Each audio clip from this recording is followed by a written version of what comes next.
Menelusuri dugaan korupsi gas Alex Nurdin CS, PD-PDE ternyata ganti nama di era Herman Deru.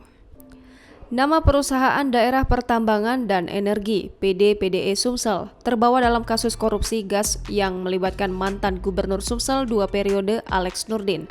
Ternyata kini PD-PDE sudah berganti nama.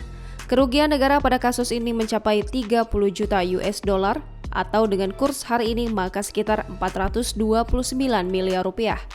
PD-PDE Sumsel bersama investor swasta sebelumnya membentuk perusahaan patungan yang kemudian dikenal dengan nama PD-PDE Gas. PD-PDE Gas terlibat penjualan gas bumi sebesar 15 mmscfd tahun 2010. Namun keuntungan dari bisnis gas itu hanya masuk ke kantong PD-PDE sebesar 30 miliar rupiah. Berdasarkan audit BPK yang menjadi bukti kejaksaan, keuntungannya padahal ratusan miliar. PD-PDE sudah berubah nama sejak tahun 2019.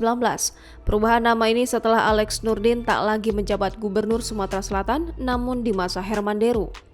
PD-PDE merupakan perusahaan BUMD milik pemerintah Provinsi Sumsel. Tetapi sebagai BUMD pada tahun 2019, PD-PDE berubah menjadi PT Sumsel Energi Gemilang atau PT SEG Perseroda. Wawan menjabat sebagai Direktur Utama PT SEG baru pada tahun 2020. Menurutnya untuk saat ini PT SEG bergerak di berbagai bidang seperti mengelola PLTS Jakabaring yang telah diresmikan 2018 lalu.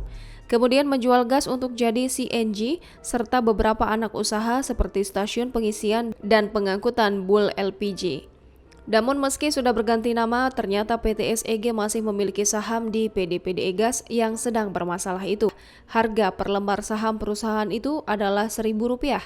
Saat ini PT SEG menguasai 15%, sementara 85%-nya adalah PT Rukun Raharja Tbk.